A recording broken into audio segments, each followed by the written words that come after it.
Assalamualaikum warahmatullahi wabarakatuh. Kembali lagi di channel Portal Dimensi dan tentunya masih bersama saya Kang Selamat di sini. Kali ini Kang Selamat akan membawakan kisah yang berjudul Antaséna Mahendra, Golek Kencono, janji terlarang yang membuka gerbang dendam tanpa akhir. Cerita ini ditulis oleh Ristori, dan sebelum kita masuk ke ceritanya, buat kalian yang belum subscribe channel ini, tekan tombol subscribe-nya terlebih dahulu dan tekan tombol notifikasinya agar kalian tidak ketinggalan cerita terbaru dari Portal Dimensi. Gak usah berlama-lama lagi, langsung saja kita masuk ke ceritanya. Golek Kencono, janji terlarang yang membuka gerbang dendam tanpa akhir.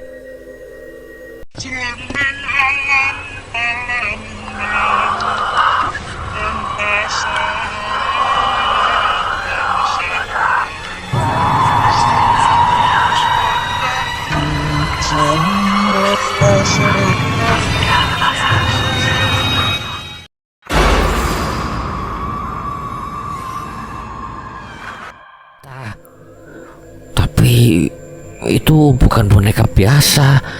Justru karena itu, kalau dibiarin nanti malah ada korban lagi. Mereka melangkah masuk. Begitu kain pintu tersibak, udara di dalam rumah hantu terasa lebih dingin dari luar. Bau kayu lapuk bercampur kain lembab menyergap hidung. Dekorasi yang mereka pasang dengan penuh tawa, pocong kain, kuntilanak plastik, suara jeritan dan speaker kecil kini tampak berubah, bukan lagi sekedar properti hiburan, melainkan bayangan ejekan dari sesuatu yang hidup. Damiri berjalan lebih dulu, setiap langkah terasa berat. Totok mengikuti dari belakang, senter di tangannya bergetar. Sinarnya meloncat-loncat di dinding kain. Sesekali speaker tua mengeluarkan bunyi decit, membuat Toto hampir menjerit. Itu tadi bunyi apa? Itu cuma sound effect, kan kamu sendiri yang masang, Tok. Oh iya, Dam, lali aku. Namun ketika mereka melewati boneka pocong yang tergantung, kainnya bergoyang pelan tanpa angin, Toto menelan ludah keras-keras. Mereka berhenti di lorong paling dalam, tempat boneka Golek Kencono diletakkan. Itu dia bonekanya. Dari kejauhan boneka kayu itu terlihat duduk di atas kursi kecil menghadap lurus ke arah mereka. Lampu di atasnya berkedip menciptakan bayangan yang bergerak-gerak di wajah kayunya. Damiri dan Toto sama-sama terdiam. Dam, boneka itu kok kelihatannya beda? Damiri mengangguk pelan. Bulu kuduknya meremang. Golek Kencono tampak lebih gelap dari sebelumnya. Ukiran wajahnya seperti menajam, dan mata hitamnya memantulkan cahaya dengan cara yang tidak wajar. Ayo kita ambil. Ia melangkah mendekat. Setiap langkah terasa seperti melawan dorongan tak terlihat yang ingin menahannya. Toto mengikuti, napasnya tersengal. Tepat ketika Damiri mengulurkan tangan untuk mengambil boneka itu, kepala boneka tersebut tiba-tiba menoleh. Gerakannya halus, perlahan namun jelas. Mata hitamnya bertemu dengan mata Damiri. Dunia seakan berhenti. Damiri mematung, tangannya menggantung di udara. Napasnya tertahan. Toto menatapnya panik. Dam, ambil, cepat ambil. Tak ada respon. Wajah Damiri kosong, matanya terbuka lebar namun tidak berkedip. Beberapa detik kemudian tubuhnya terhuyung, lalu jatuh terhempas ke tanah. Dam. Dari kursi kayu terdengar suara cekikikan kecil, tipis, melengking dan tidak manusiawi. Suara itu keluar dari mulut boneka Golek Kencono. Setan! Toto menjerit, ketakutannya pecah. Tanpa berpikir lagi, ia berbalik dan berlari keluar rumah hantu. Menabrak kain pintu, hampir terjatuh karena kakinya sendiri. Ia berlari terbirit-birit melintasi lapangan yang sudah sepi, napasnya nyaris habis. Pikirannya kosong kecuali satu tujuan, Rumah Jalu. Di teras Rumah Jalu, Mahendra yang baru saja tiba dari rumah Mbok Narsi bersama Reza dan Basurat, Kuncoro dan Laras juga melanjutkan perjalanan kembali. Mereka sedang menyusun langkah berikutnya ketika suara langkah kaki tergesa terdengar dari ujung jalan. Toto, Pemuda itu muncul dalam keadaan kusut, wajahnya pucat. Keringat membasahi seluruh tubuh. Ia hampir tersandung saat menaiki teras. Mas, Kule Kencono hidup.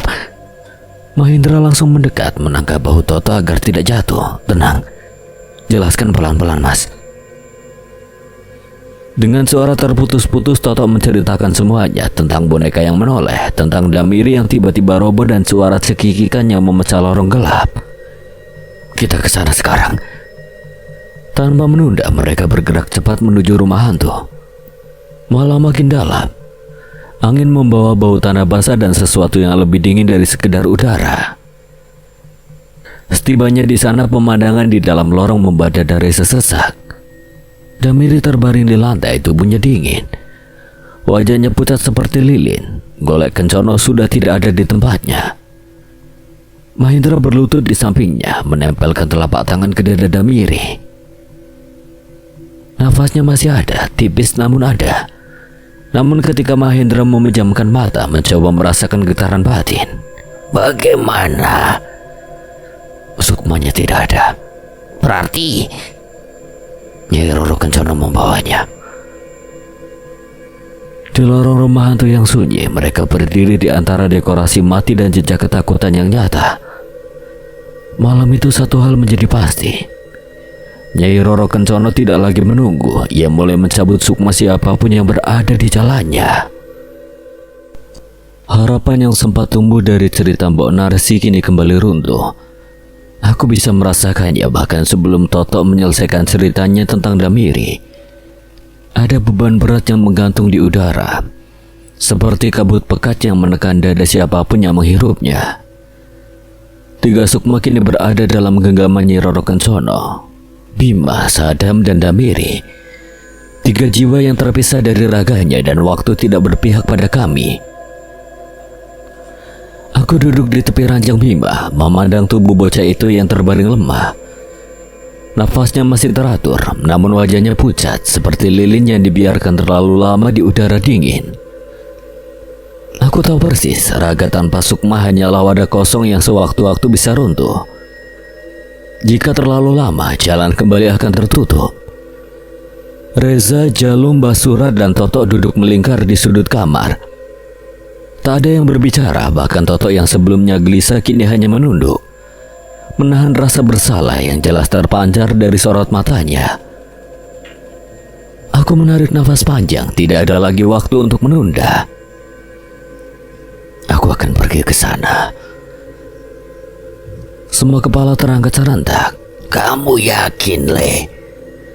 Sebagai orang yang memahami hal gaib, aku tahu Mbak Surat bisa mengukur seberapa bahayanya. Tapi tidak ada jalan lain lagi. Tubuh mereka tidak akan bisa bertahan lebih lama. Nyai Roro Kencono sudah tidak bisa dibiarkan begitu saja, Mbak. Kita juga tidak bisa menunggu sampai pagi. Mbak Surat menghela napas berat. Ia menatapku lama, seolah mencoba membaca sesuatu yang lebih dalam dari sekedar keberanian. Tapi apa kamu benar-benar sudah menguasai ilmu Rogo Sukmo? Pertanyaan itu membuat suasana kembali tegang.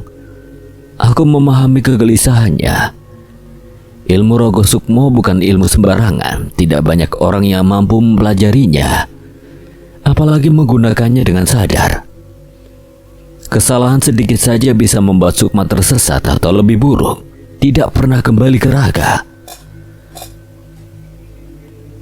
Banyak orang yang gagal meski sudah puluhan tahun berguru, sementara dirimu masih sangat muda. Aku tersenyum tipis, bukan senyum percaya diri, melainkan senyum pasrah. Saya juga tidak pernah merasa benar-benar menguasainya, Mbak. Semua yang terjadi pada diri saya bukan karena saya hebat, tapi karena kehendak Sang Pencipta. Mereka semua terdiam, hanya Reza yang menyunggingkan senyum seolah sudah tahu dengan jawabanku. Kalau hari ini Sang Pencipta menghendaki saya untuk melangkah sejauh ini, maka saya hanya menjalani, dan kalau kelak saya gagal, Itu pun bagian dari rencananya. Aku duduk bersila di lantai tanpa alas sambil merapatkan kedua telapak tanganku. Yang saya percaya selama ini niat saya untuk menolong bukan untuk menantang. Maka saya tidak benar-benar sendirian. Aku bisa merasakan tatapan Basurat berubah. Ada keterkejutan yang membuatnya seketika melempar senyum ke arahku. Baik, kalau itu keyakinanmu, lakukan dengan hati-hati. Jangan memaksakan diri. Kalau ada sesuatu yang tidak beres, segera kembali. Aku mengangguk hormat. Sena. Panggil Jalu tiba-tiba. Pria yang dikenal beringas itu kini terduduk seperti ingin mengatakan sesuatu kepadaku. Terima kasih sudah mau membantuku. Manusia hidup memang harus saling membantu. Tidak terlepas siapapun itu orangnya.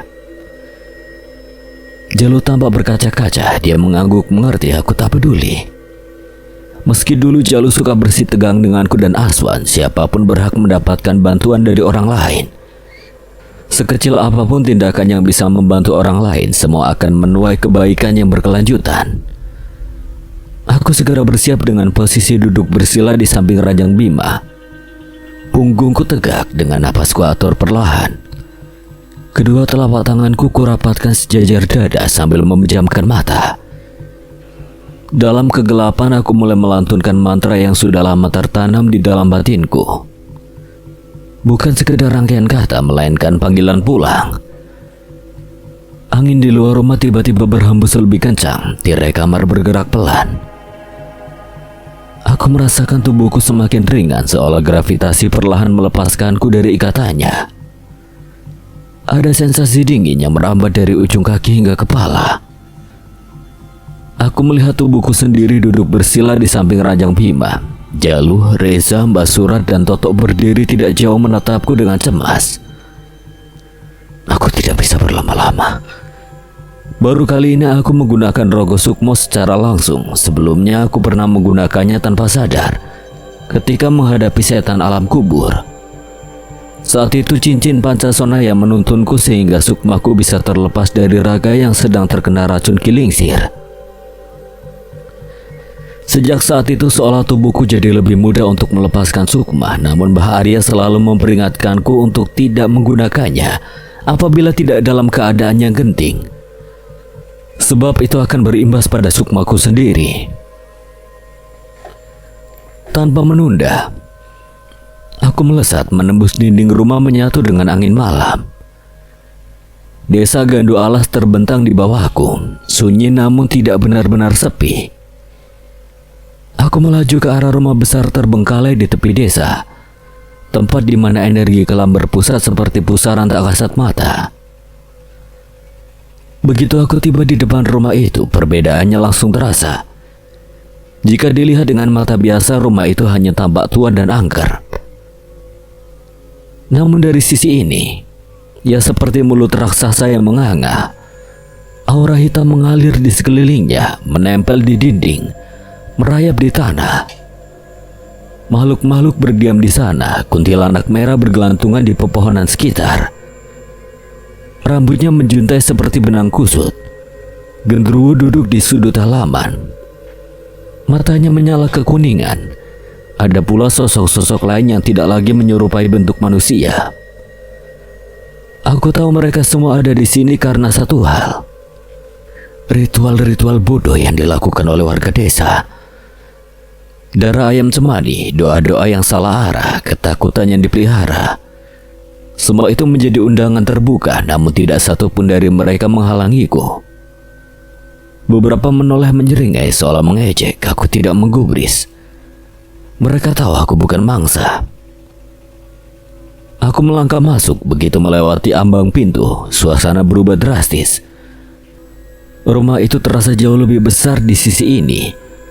Lorong-lorong memanjang, langit-langit menjulang tinggi, dan perabotan lama masih tersusun seolah penghuninya baru pergi kemarin. Bau dupa, darah, dan kayu lapuk bercampur menjadi satu. Aku memejamkan mata, meraba getaran batin. Nyai Roro Kencono ada di sini, dan sukma-sukma itu terasa terbelah. Ada 2 titik, satu di lantai 2, satu lagi di ujung belakang rumah. Aku membuka mata, bimbang. Jika aku salah memilih, aku bisa kehilangan kesempatan. Aku berhenti sejenak, berpikir menimbang kemungkinan. Tiba-tiba sebuah tangan menepuk bahuku. Aku tersentak, jantung batinku berdegup keras. Aku menoleh cepat ke belakang. Reza, ini beneran kamu? Aku terkejut bukan main melihat bocah gemblung itu berdiri di sana. Menatapku dengan wajah sama terkejutnya, namun tubuhnya sama sepertiku, tanpa raga dan hanya sukma saja. Mustahil kalau anak ini bisa menggunakan ilmu rogo sukma juga. Aku mengucek mata, berpikir kalau mungkin ini hanya ilusi, namun tetap saja anak itu masih berdiri di sana dengan wajah yang sama bingungnya. Kamu bingung, Yondra? Aku hanya membalas dengan anggukan, masih tidak percaya. Ya sama, aku sendiri juga bingung kenapa tiba-tiba bisa ada di sini. Bagaimana mungkin? Kamu tadi ngapain? Aku nggak sengaja nyentuh badanmu. Tadi pas kamu duduk, badan kamu digigiti nyamuk. Refleks aku tabok, terus tiba-tiba rasanya kayak ketarik. Aneh. Bagaimana bisa Sukma Reza ikut tertarik hanya dengan menyentuh ragaku? Aku kembali memperhatikan dirinya dari atas kepala hingga kaki, namun mataku langsung tertuju pada sesuatu di jarinya. Cincin Sukma Jati. Cincin hitam itu memancarkan cahaya halus, hampir tidak terlihat. Aku menyadari sesuatu yang luput dari perhitunganku. Mungkin cincin itu. Maksudmu ini?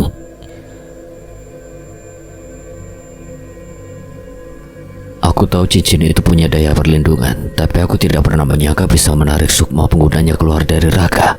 Lah terus gimana balik lakinya, Ndra?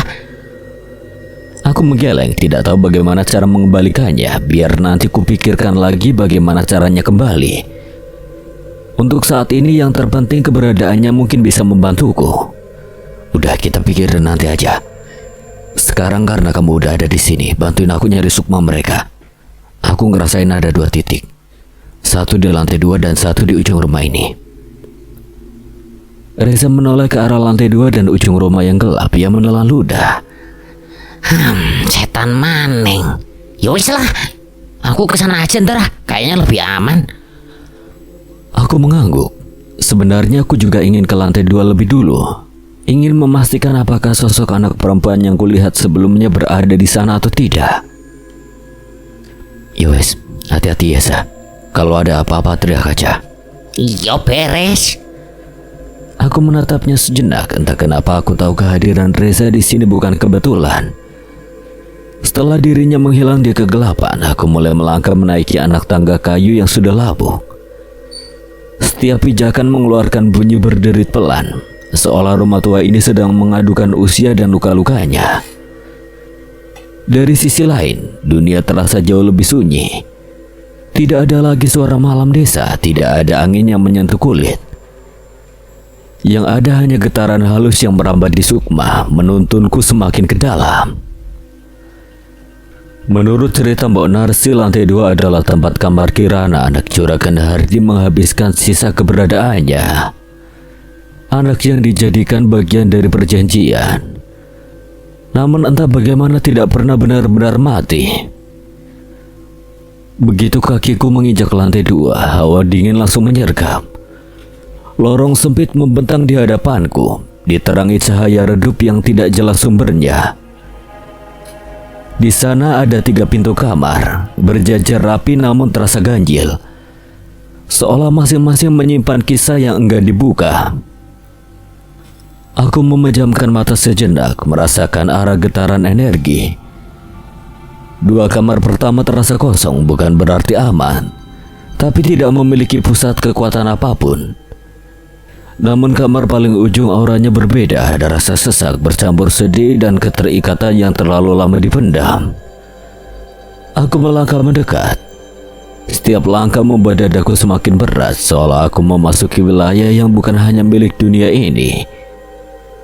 Ketika tanganku menyentuh gagang pintu kamar itu, ada getaran kecil menjalar ke lenganku. Aku mendorong pintu perlahan. Di dalam kamar itu pemandangan yang kulihat membuat langkahku terhenti.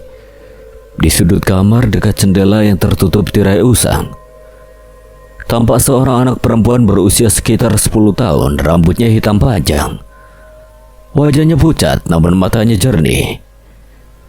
Mata anak kecil yang belum sepenuhnya mengerti kejamnya dunia. Ia sedang berbincang pelan dengan dua anak laki-laki. Namun ada yang salah, dua anak laki-laki itu berbeda di dalam kerangkeng besi. Tubuh mereka tampak lemah, duduk bersandar satu sama lain.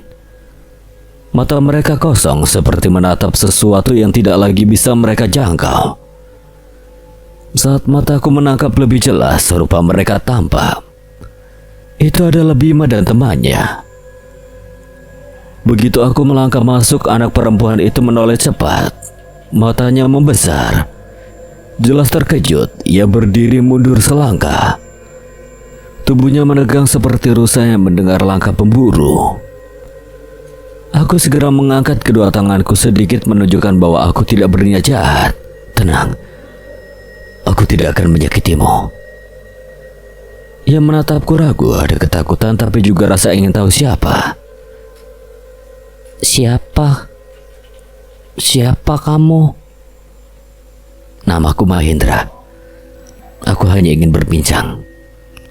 Kamu bukan orang di sini? Bukan.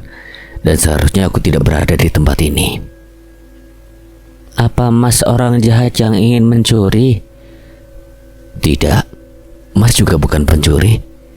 Anak itu tampak memperhatikan diriku dari atas kepala hingga ke kaki.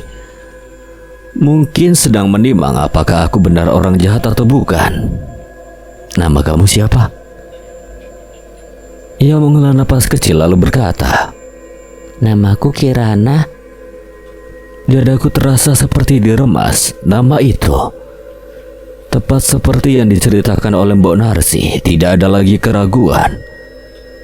Anak ini adalah Kirana, anak Juragan Hardi, bagian dari perjanjian yang menyimpang. Kirana, kamu kenal nama aku? Tidak, tapi aku pernah mendengarnya dari Mbok Narsi. Alis anak itu langsung terangkat dengan senyuman yang mereka saat aku menyebut nama Mbok Narsi. Kamu kenal sama Mbok Narsi? Iya, aku mengenalnya. Dia banyak cerita tentang dirimu. Katanya kamu anak yang pintar, baik, dan juga cantik. Simbo memang selalu berkata seperti itu. Aku jadi kangen sama Simbo. Simbo juga pasti kangen sama kamu, Kirana. Cuma karena dia tidak bisa kesini, jadi dia titipin salam buat kamu ke aku. Kirana menoleh cepat ke arah dua anak laki-laki di dalam kerangkeng, lalu kembali menatapku. Kalau begitu kamu kesini mau apa? Apa kamu tidak takut kalau Nyai Roro marah? Aku bisa merasakan betapa nama itu memiliki bobot besar baginya, seperti sosok yang disegani, ditakuti sekaligus dilindungi. Aku datang untuk mereka. Aku ingin membawa mereka pulang. Tidak bisa, Nyai Roro tidak mengizinkan. Kenapa? Katanya mereka harus menemani. Menemani siapa? Menemani aku supaya tidak sendiri. Aku menahan napas, kata-kata itu terdengar sederhana, tapi penuh kesepian. Mungkin aku bisa mendapatkan informasi lebih dari Kirana mengenai Nyai Roro Kencono. Selagi ada waktu, aku harus tahu bagaimana Nyai Roro Kencono memilih membawa Kirana dibandingkan dijadikan tumbal. Kirana, kenapa Nyai Roro begitu peduli padamu? Anak itu terdiam cukup lama. Ia tampak ragu, seolah sedang memikirkan sesuatu yang jarang ia ceritakan. Akhirnya ia duduk di tepi ranjang kayu yang sudah lapuk. Nyai Roro bilang aku mirip dengan anaknya dulu. Anaknya? Katanya anaknya juga perempuan, rambutnya panjang, usianya hampir sama denganku. Ada sesuatu yang bergetar di dadaku. Selama ini Nyai Roro Kencono hanya digambarkan sebagai sosok haus tumbal, penuh amarah dan terikat perjanjian kelam. Tapi cerita ini seolah membuka sisi lain. apa yang terjadi pada anaknya. Aku tidak tahu, Nyai Roro tidak pernah bercerita banyak. Tapi tiap kali dia menatapku matanya sedih. Aku terdiam, ada kepingan yang mulai tersusun, namun belum utuh. Kirana lalu menoleh ke arah ranjang. Kalau kamu ingin tahu, kamu harus melihat sendiri. Melihat apa? Ia menunjuk ke sebuah boneka kayu yang tergeletak di atas ranjang. Boneka itu memancarkan sesuatu yang aneh, seperti perasaan kesedihan, amarah, dan kasih sayang. Begitu terasa saat aku melihatnya, tanpa diperjelas lagi aku yakin kalau itu mungkin golek kencono. Pegang boneka itu, nanti kamu akan tahu. Begitu ya.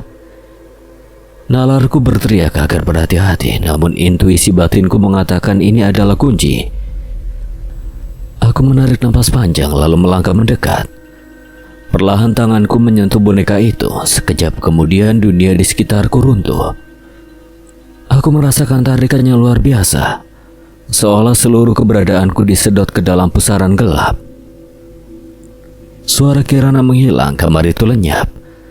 Yang tersisa hanyalah gelombang ingatan yang bukan milikku. Aku terhempas ke dalam masa lalu kehidupan Nyai Roro Kencono. Angin panas berembus di tengah hamparan sawah yang mulai menguning. Di sana Roro menyeka peluh yang membanjiri dahinya dengan ujung kebaya lusuh. Punggungnya terasa remuk, kakinya gemetar menahan lelah. Namun bayangan wajah pucat murni anak semata wayangnya memaksanya untuk terus mengayunkan arit. Kamu ini benar-benar bekerja keras ya, Ro? Ujar Kang Parman, salah seorang petani yang menerima bantuan dari Roro. Wanita juga harus pintar nyari duit, Kang. Apalagi biaya hidup sekarang makin mahal.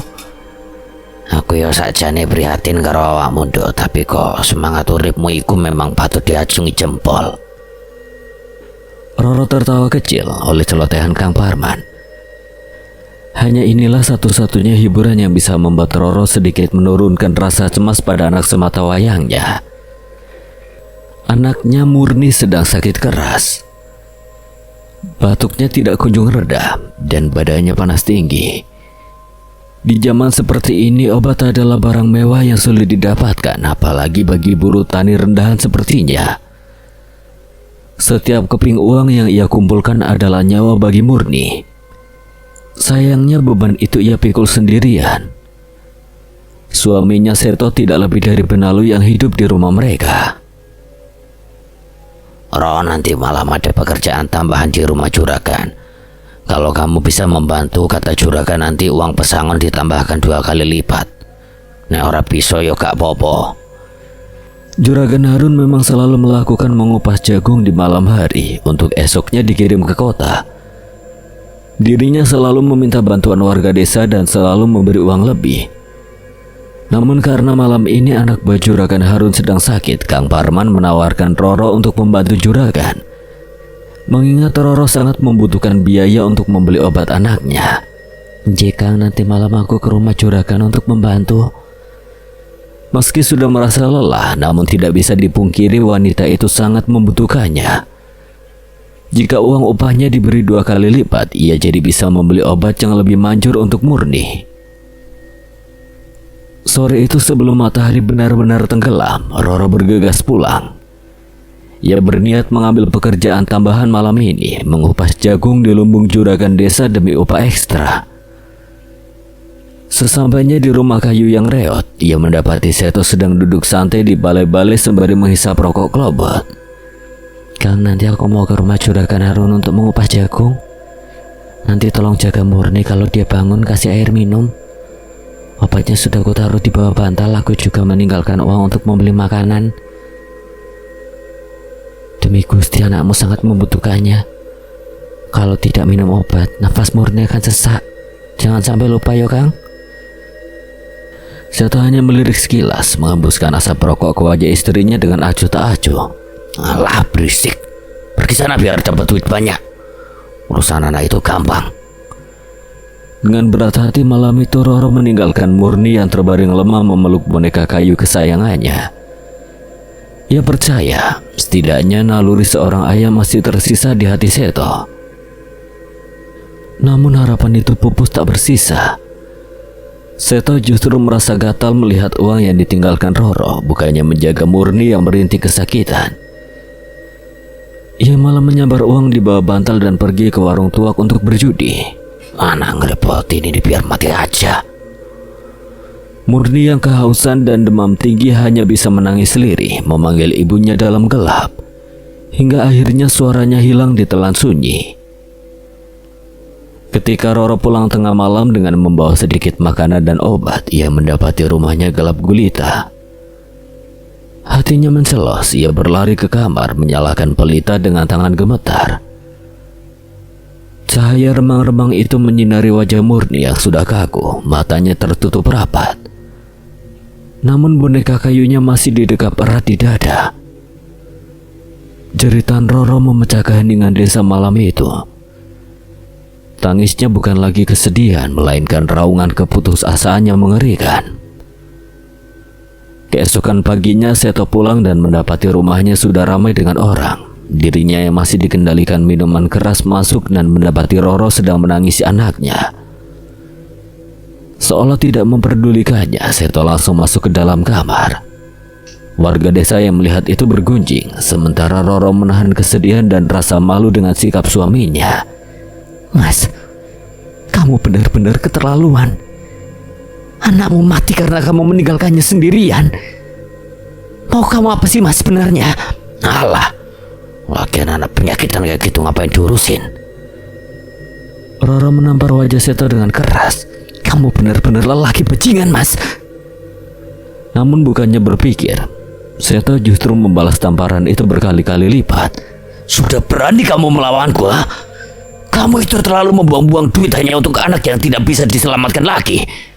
Mati lebih bagus untuknya. Seto pergi meninggalkan Murni seorang diri yang terbaring terisak menahan amarah dan kesedihan. Kematian Murni mengubah Roro, tatapannya yang dulu lembut kini kosong dan dingin. Dendam membakar kewarasannya, terutama ketika ia tahu Seto meninggalkan Murni sendiri hanya untuk berjudi dan mabuk-mabukan. Roro tidak lagi bicara, ia hanya diam merencanakan sesuatu yang melampaui nalar manusia. Angin laut utara berhembus kencang, membawa aroma amis dan dingin yang menusuk tulang. Malam itu adalah malam satu suro, malam yang sakral bagi mereka yang memegang teguh kepercayaan tanah Jawa. Sesampainya di bibir pantai yang sepi, debur ombak laut utara terdengar berbeda malam itu. Tak menggelegar marah seperti laut selatan. Ombak utara justru terdengar berbisik licik, ritmis dan tenang, seolah tahu ada tamu agung yang membawa persembahan lezat berupa nyawa. Langit gelap gulita tanpa bulan, hanya diterangi oleh bintang-bintang yang tampak redup, seakan enggan menjadi saksi ritual keputusasaan ini. Roro mencari tempat yang jauh dari pemukiman nelayan, di sebuah ceruk pantai yang diapit bebatuan karang hitam. Angin laut yang amis seketika bercampur dengan aroma dupa yang segera ia nyalakan. Ia duduk bersila di atas pasir basah yang dingin, membiarkan air laut sesekali menjilat ujung kakinya. Di hadapannya tertata sesajen sederhana yang ia siapkan dengan sisa uang terakhirnya. Kembang setaman, minyak misik hitam, kemenyan Arab, dan tentu saja boneka Murni. Boneka itu ia dudukkan menghadap laut, mata kancingnya yang hitam seolah menatap cakrawala gelap menunggu sesuatu. Roro mulai merapal mantra, bibirnya gemetar. Bukan karena takut, melainkan karena gejolak kebencian yang meluap-luap. Ia tidak memanjatkan doa kepada Tuhan, melainkan melantunkan undangan pangruatan terlarang kepada Sang Ratu Pantai Utara, Dewi Lanjar. Duh Gusti Ratu, kula pasrahaken jiwa raga kula.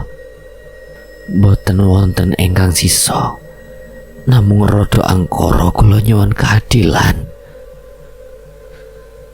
Asap kemenyan yang ia bakar tidak terbang ke atas mengikuti hukum alam, melainkan merayap menyusuri permukaan air laut, membentuk jembatan kabut tipis yang mengarah ke tengah samudera. Itu adalah pertanda doanya telah didengar. Roro bangkit berdiri. Ia mengambil boneka murni mendekapnya erat-erat di dada kirinya, tepat di mana jantungnya berdetak lambat dan berat. Tatapannya lurus ke depan, kosong namun tajam. Ia melangkah maju. Langkah pertamanya memecah air laut yang tenang, dingin. Air malam itu menusuk hingga ke tulang sumsum, namun rasa dingin itu tidak sebanding dengan beku di hatinya yang telah mati rasa. Selangkah demi selangkah, air mulai merendam lutut, pinggang hingga dada Roro. Roro tak berhenti. Ia tidak menoleh ke belakang, ke arah daratan yang telah merenggut kebahagiaannya, ke arah dunia di mana Seto masih tertidur lelap tanpa dosa. Ketika air laut mencapai lehernya, ia merasakan perubahan pada arus di sekitarnya. Air yang tadinya tenang kini berputar perlahan, menciptakan pusaran lembut di sekeliling tubuhnya. Di tengah kegelapan ombak di hadapannya, samar-samar ia melihat sepasang mata hijau menyala menatap dari kedalaman, diiringi suara gemerincing gelang kaki emas yang terdengar dari dasar laut. Sosok itu tidak berwujud jelas, namun hawa keberadaannya membuat bulu kuduk berdiri sekaligus memberikan rasa tenang yang membius. Tawaran Roro telah diterima. Ambillah. Roro bergumam terakhir kalinya, membiarkan air asin masuk ke dalam mulutnya. Ombak besar tiba-tiba datang, bukan untuk menghempas tapi untuk menggulung. Roro memejamkan mata, membiarkan tubuhnya menjadi ringan. Ia tidak melawan saat arus bawah yang kuat menarik kakinya, menyeretnya turun ke dasar yang tak terjamah cahaya matahari. Ia menyerahkan napas terakhirnya bersamaan dengan sumpah serapah yang ia tanamkan pada boneka di pelukannya.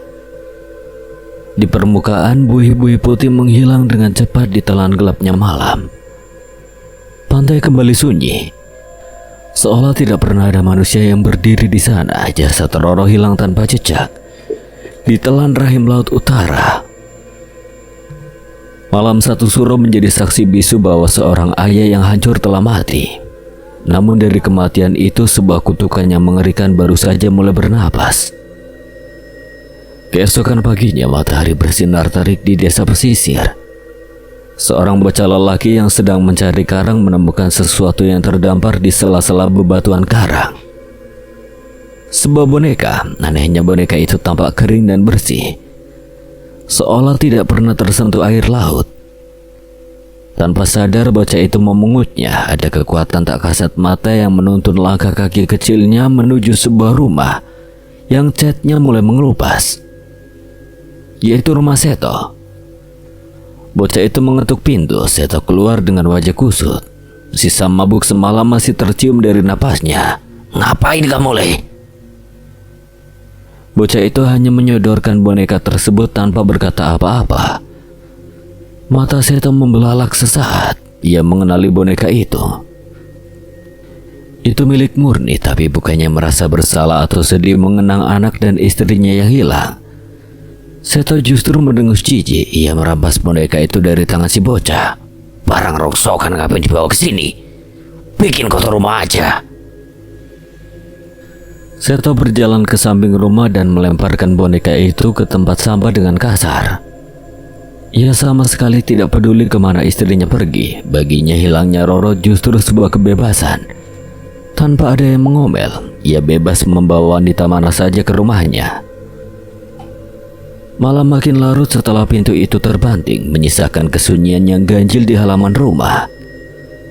Angin malam berembus pelan, menggoyangkan dedaunan pohon mangga, menciptakan bayangan-bayangan yang seolah menari di atas bak sampah tempat boneka itu terbuang.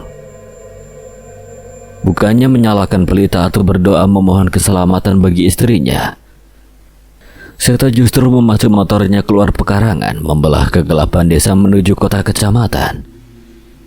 Ia kembali 1 jam kemudian, tidak sendirian. Di boncengan motornya duduk seorang wanita bergincu merah menyala dengan pakaian yang terlalu ketat untuk udara desa yang dingin. Wanita itu Rini, tertawa manja saat turun dari motor. Suaranya memecah keheningan malam yang sakral. Mas, kamu yakin istri kamu gak akan pulang ke rumah? Udah, kamu tenang aja. Dia udah gak pernah pulang, mungkin udah mati. Hus, Mas jangan gitu, tapi bagus lah. Jadi Mas bisa serius sama aku. Balas Rini yang selama ini menjadi wanita simpanan Seto, setibanya di rumah Seto menggandeng Rini masuk ke dalam rumah tanpa sedikit pun rasa bersalah. Rumah yang seharusnya menjadi tempat duka karena hilangnya sang istri, kini justru hendak dikotori oleh hawa nafsu. Begitu kaki mereka melangkah melewati ambang pintu, udara di dalam rumah terasa berubah drastis. Hawa dingin yang menusuk tulang tiba-tiba menyergap. Berbeda jauh dengan udara di luar yang hanya sejuk biasa. Mas, kok rumahnya dingin banget sih? Rini berbisik sambil mengusap lengan atasnya yang terbuka.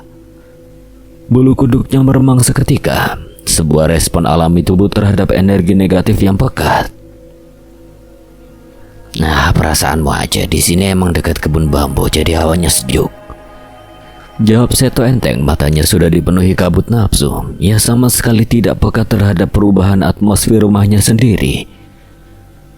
Seto menuntun wanita itu menuju kamar utama, kamar yang selama ini bertahun-tahun ia tempati bersama Roro. Di dinding, foto pernikahan mereka masih tergantung miring. Namun Seto seolah buta, ia tidak melihat tatapan mata Roro dalam foto itu yang tampak lebih tajam dari biasanya. Saat pintu kamar ditutup, bau aneh mulai tercium. Awalnya samar, bercampur dengan aroma parfum murah yang dipakai Rini. Itu adalah bau bunga kantil dan melati yang sangat menyengat. Seolah-olah ada tumpukan bunga segar yang baru saja ditaburkan di bawah tempat tidur. Mas, kamu nyimpan kembang. Baunya kayak kuburan. Udahlah, jangan banyak ngomong. Serga Seto tidak sabar, ia mendorong Rini ke atas ranjang, mengabaikan tanda-tanda alam yang semakin jelas memperingatkannya. Lampu kamar yang tadinya terang benderang tiba-tiba meredup, lalu berkedip-kedip pelan. Suara cicak di langit berbunyi nyaring. Namun ritmenya ganjil, terputus-putus seakan sedang menghitung mundur sesuatu. Di luar jendela kamar yang tertutup rapat terdengar suara garukan kuku pada kaca. Bunyi itu terdengar ngilu seperti kuku panjang yang diseret paksa. Rini mencoba mendorong dada Seto. Mas, dengar gak ada yang garuk-garuk jendela? Wajah wanita itu kini pucat pasi, nafsunya hilang seketika berganti dengan ketakutan purba. Paling cuma tikus atau ranting pohon. Gerutu Seto masih berusaha memeluk wanita itu. Hawa nafsu telah menutup mata batin dan akal sehatnya. Ia merasa dirinya adalah raja di rumah ini tanpa menyadari bahwa kekuasaannya sudah lama runtuh. Tiba-tiba suhu di dalam kamar turun drastis. Bau wangi bunga kantil tadi lenyap seketika, berganti dengan bau anyir, darah dan daging busuk yang menyengat, membuat perut mual. Rini menjadi tertahan, matanya terbelalak menatap ke sudut kamar. Tepat di samping lemari kayu jati tua, di sana dalam kegelapan yang pekat, sesosok bayangan hitam berdiri mematung. Mas, itu siapa? Seto menoleh dengan kesal, siap memaki, namun kata-kata itu tersangkut di tenggorokannya. Ia tidak melihat siapa-siapa di sudut itu, tapi ia merasakan kehadiran yang begitu besar dan menekan dada. Jantungnya berdegup kencang bukan karena gairah, melainkan karena insting yang terlambat menyadari bahaya. Sebelum Seto sempat bergerak, pintu lemari jati itu terbuka perlahan dengan suara derit engsel yang panjang dan menyakitkan telinga. Dari dalam lemari menggelinding keluar sebuah benda kecil yang berhenti tepat di kaki ranjang. Sebuah kancing baju usang, kancing yang sama persis dengan mata boneka yang ia buang tadi sore.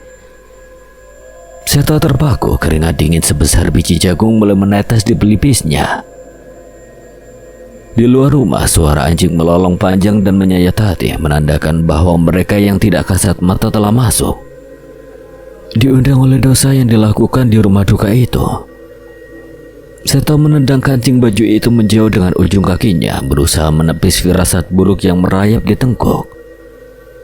Ia mencoba meyakinkan dirinya bahwa itu hanya kancing biasa, benda mati yang kebetulan jatuh. Akal sehatnya tumbul dikalahkan oleh hawa nafsu dan keinginan untuk melupakan teror yang baru saja terjadi.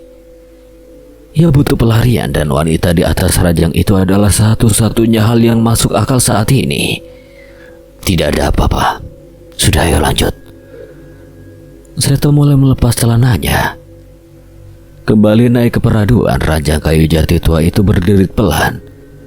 Suaranya seperti tulang belulang yang bergesekan. Rini tampak sudah tenang di balik selimut tebal bermotif batik lawas.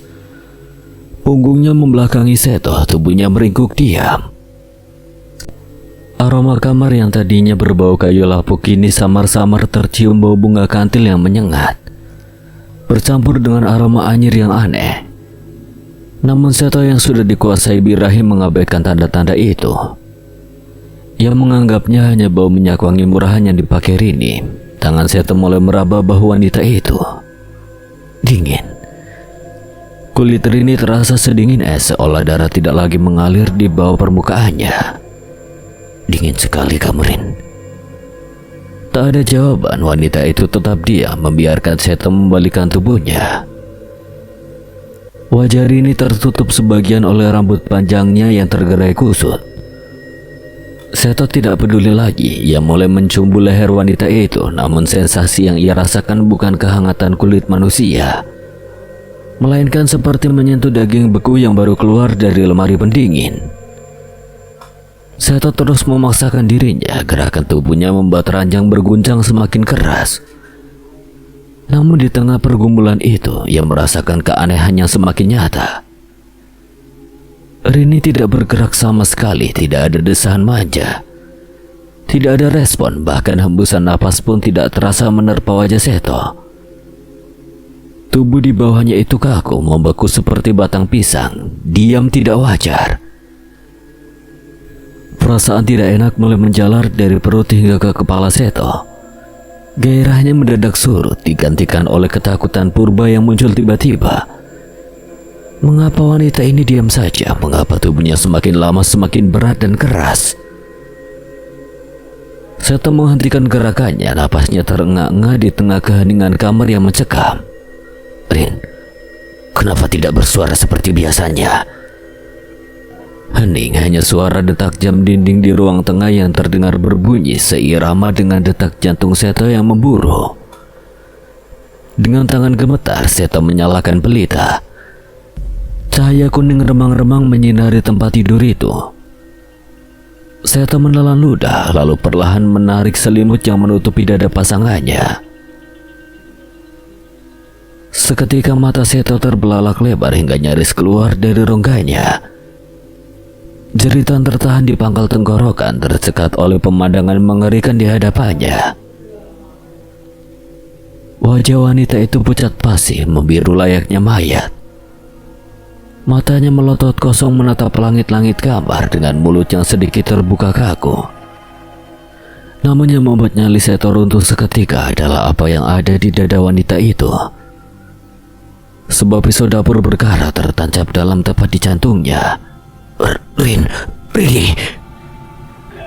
Darah kental berwarna merah kehitaman menggenang deras, membasahi kasur kapuk, merembes keluar hingga mengenai paha dan perut Seto. Bau amis darah yang menyengat langsung menusuk hidung, bercampur dengan bau busuk nanah yang membuat perut mual. Seto baru sadar cairan lengket yang sedari tadi ia rasakan saat bersentuhan bukanlah keringat, melainkan darah dingin yang keluar dari mayat wanita itu. Ia telah menyetubuhi mayat. Enggak mungkin. Enggak. Seto mundur dengan panik hingga terjatuh dari ranjang, mendarat keras di lantai ubin yang dingin.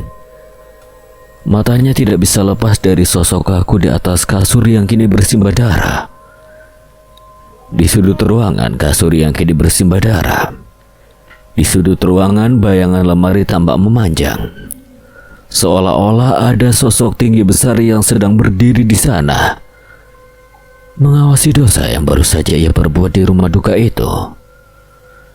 Darah di tangannya terasa lengket dan menjijikan, menjadi saksi bisu petaka yang tak terelakkan. Napas Seto memburu berpacu dengan detak jantungnya yang seakan hendak meledak di dalam rongga dada. Ia merangkak mundur, kakinya menendang-nendang udara kosong, berusaha menjauhkan diri dari ranjang terkutuk itu. Lantai ubin yang dingin menusuk kulitnya. Namun rasa dingin itu tak sebanding dengan kebekuan yang menjalar di tulang punggungnya. Matanya meski ingin terpejam dipaksa terbuka oleh rasa takut untuk terus menatap ke arah kasur. Di sana di bawah sorot lampu kamar yang mendadak meremang, pemandangan di atas ranjang berubah semakin ganjil. Mayat wanita itu masih di sana, kaku dan pucat. Namun kini ia tidak sendirian. Tepat di samping wajah mayat yang matanya kini melotot kosong, duduk sebuah benda yang seharusnya sudah lenyap. Boneka itu. Kenapa boneka itu ada di sini? Seto ingat betul, sangat ingat bahwa ia telah membuang boneka kayu itu ke tempat sampah di belakang rumah sore tadi. Ia bahkan sempat menumpuk sampah dedaunan kering di atasnya agar tak terlihat. Namun kini boneka itu duduk manis di sana, bersandar pada bahu mayat yang bersimbah darah. Kepala boneka itu miring perlahan, seolah digerakkan oleh tangan tak kasat mata, menghadap tepat ke arah Seto yang terpojok di lantai. Bibir boneka yang kaku itu tampak mereka, membentuk sebuah senyuman lebar yang mengerikan. Senyum yang seolah menertawakan kebodohan dan nafsu binatang Seto.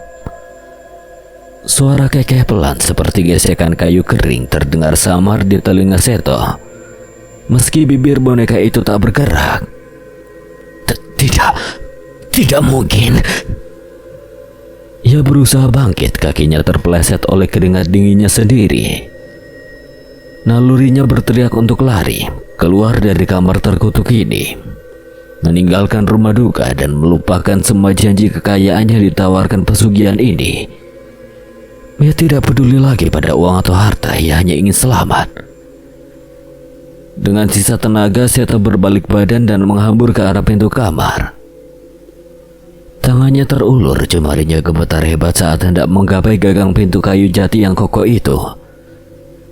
Namun langkahnya berhenti mendadak.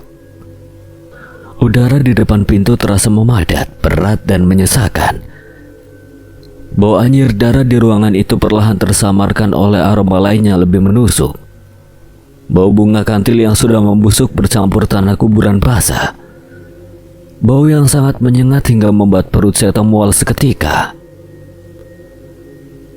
Di sana menghalangi satu-satunya jalan keluar berdiri sosok wanita. Ini adalah bayaran atas perbuatanmu. Siapa kamu? Tepat di hadapannya sosok itu berdiri tegak, namun tubuhnya melayang tipis beberapa sentimeter di atas lantai. Ia mengenakan kebaya lusuh yang warnanya telah memudar. Kain itu tampak lusuh, robek di beberapa bagian dan dipenuhi noda tanah liat yang mengering. Kain jarik yang melilit tubuh bagian bawahnya berkibar pelan meski tidak ada angin. Roro, apa itu kamu? Seto mundur selangkah, lututnya lemas. Ia mengenali sosok itu. Dia adalah Roro istrinya, namun wujud di hadapannya jauh lebih menyeramkan. Ini adalah wujud asli dari keserakahan yang menuntut tumbal. Rambut sosok itu panjang dan basah, menutupi sebagian wajah yang pucat pasi seperti mayat yang telah dikubur berhari-hari. Kulitnya abu-abu, merekah seperti tanah kemarau. Saat sosok itu mengangkat wajahnya, Seto bisa melihat sepasang mata yang hitam legam tanpa bagian putih sedikit pun, menatapnya dengan kemarahan yang membara. Roro, maafkan aku. Jangan sakiti aku. Kata-katamu itu hanya keluar saat kau berada di ujung ajalmu, Seto. Rahang sosok itu menganga lebar secara tidak wajar, melebihi kapasitas manusia biasa. Dari dalam mulut yang gelap itu tidak ada suara yang keluar, melainkan cairan hitam pekat yang kental. Cairan itu menetes jatuh ke lantai, mendesis pelan saat menyentuh ubin. Seolah-olah cairan itu memiliki sifat asam yang membakar. Baunya busuk luar biasa seperti bau bangkai yang telah meledak. Kau tidak pantas hidup sebagai manusia. Suara itu tidak terdengar lewat telinga, melainkan langsung bergema di dalam kepala Seto. Berat dan menyakitkan. Sosok Nyai Roro Kencono itu tidak bergerak mendekat, namun bayangannya yang memanjang di dinding seolah merayap hendak menerkam Seto. Tidak, Roro. Ampun, aku menyesal. Merengeklah sebelum ajalmu menjemput. Seto sadar akal sehatnya tidak lagi berguna di ruangan ini. Insting bertahan hidup mengambil alih, memaksanya untuk memecahkan kebekuan yang melumpuhkan kakinya. Dengan nafas memburu yang terdengar seperti dengusan hewan terpojok, ia membalikkan badan, mengabaikan boneka yang kini menyeringai lebar dengan mata melotot ke arahnya. Satu-satunya jalan keluar adalah jendela kayu jati tua di sisi kanan ruangan. Pintu utama telah tertutup rapat oleh kekuatan tak kasat mata yang dibawa sang nyai. Seto menerjang ke arah jendela, jari-jarinya yang gemetar mencengkeram grendel besi yang sudah berkarat. Ia menariknya sekuat tenaga, berharap engsel tua itu menyerah. Namun sebelum jendela itu terbuka sepenuhnya, udara di dalam kamar mendadak menjadi sangat dingin, menusuk hingga ke sumsum tulang. Angin puyuh kecil berputar di tengah ruangan, menerbangkan kain-kain jarik yang berserakan. Dari sudut matanya, Seto melihat sesuatu yang membuat jantungnya seakan berhenti berdetak. Pisau dapur yang sebelumnya menancap kokoh di dada mayat wanita itu bergerak. Bukan karena ditarik oleh tangan manusia, melainkan tercabut perlahan oleh kekuatan gaib. Seolah ada tangan yang tak terlihat yang menggenggam gagangnya. Suara daging yang terkoyak saat bilah besi itu keluar terdengar basah dan mengerikan di telinga Seto. Mati kau. Bisikan itu terdengar bukan dari telinga, tapi langsung menggema di dalam kepala. Seto berteriak, sebuah teriakan putus asa saat ia berhasil mendorong daun jendela hingga terbuka. Angin malam menerpa wajahnya, memberikan sedikit harapan palsu. Ia menaikkan kakinya ke kusen jendela, bersiap melompat ke kegelapan kebun pisang di luar sana. Akan tetapi, karma tidak pernah salah alamat. Bila pisau yang melayang itu melesat secepat kilat, membelah udara dengan suara mendesis tajam. Sebelum Seto sempat melontarkan tubuhnya keluar, benda tajam itu menebas lehernya dengan presisi yang mengerikan. Darah segar menyembur deras, membasahi bingkai jendela dan tirai lusuh di sekitarnya. Tubuh Seto kejang sesaat, matanya membelalak, merekam pemandangan terakhir di dunia fana. Sosoknya yang tersenyum puas dan boneka di atas lemari yang kini menepuk-nepuk tangannya sendiri seolah sedang menonton pertunjukan yang menghibur. Kekuatan di kakinya lenyap, tubuh Seto ambur ke belakang, kembali masuk ke dalam kamar jahanam itu. Ia jatuh berdebam di lantai, tepat di samping kaki mayat wanita yang menjadi korbannya. Nafasnya berbunyi tersedak-sedak oleh darahnya sendiri. Dalam sisa kesadarannya yang memudar, Seto merasakan tangan dingin mayat wanita itu bergerak kaku, meraih tangan kanannya dengan sisa tenaga supranatural yang masih melingkupi ruangan. Jari-jari kaku Seto dipaksa menggenggam gagang pisau yang baru saja merenggut nyawanya. Ia diatur sedemikian rupa seolah-olah ia sendiri yang mengakhiri hidupnya. Gelap pun menelan Seto sepenuhnya, hukuman telah dilaksanakan. Sejak saat itu, Golek Kencono menjadi kaki tangan Dewi Lanjar. Setiap kali ada lelaku yang ingin melakukan pesugihan, Golek Kencono akan melaksanakan tugasnya dengan syarat nyawa sebagai bayarannya, hingga akhirnya boneka terkutuk itu sampai di tangan Juragan Hardi yang saat itu ingin melakukan pesugihan. Tubuhku tiba-tiba tersentak dengan napas yang memburu. Aku masih tak percaya dengan apa yang kusaksikan barusan. Nyai Roro Kencono tidak sepenuhnya jahat, dirinya hanya merasa putus asa atas kepergian putri sematawayangnya. Di Ditambah lagi sikap suaminya yang durjana, kini aku mengerti alasan dibalik Nyai Roro Kencono tidak menjadikan Kirana sebagai tumbalnya. Bagaimana Pak Mas melihatnya? Iya Kirana, Mas melihatnya. Terima kasih ya telah memberitahu Mas. Sekarang Mas ingin apa? Mas ingin menyelamatkan mereka dan juga membuat Kirana dan Nyai Roro Kencono tenang. Memangnya Mas bisa? Nyai Roro kalau sudah marah serem loh Mas. Aku tahu kata-kata itu bukanlah sekedar ancaman. Sejak berada di rumah ini saja aku juga sudah merasakan energi yang begitu besar. Terlebih lagi Nyai Roro Kencono adalah kaki tangan Dewi Lanjar. Tentu jika aku melakukan sesuatu padanya, Dewi Lanjar tidak akan tinggal diam. Tiba-tiba Kirana turun dari ranjang sambil terbelalak ke arah pintu kamar. Mas, cepat bersembunyi. Ada apa? Belum sempat aku mendapatkan jawaban, hawa dingin yang begitu menekan menusuk batinku. Refleks aku berbalik ke arah pintu kamar, tubuhku seketika menegang. Tatkala melihat sosok yang dipenuhi amarah berdiri di sana. Berani sekali kau memasuki wilayahku. Sosok wanita berkebaya lusuh, rambut panjang dan kuku panjang berdiri di ambang pintu. Rambutnya berkibar diselimuti aura hitam pekat, membuat udara di sekitar terasa berat.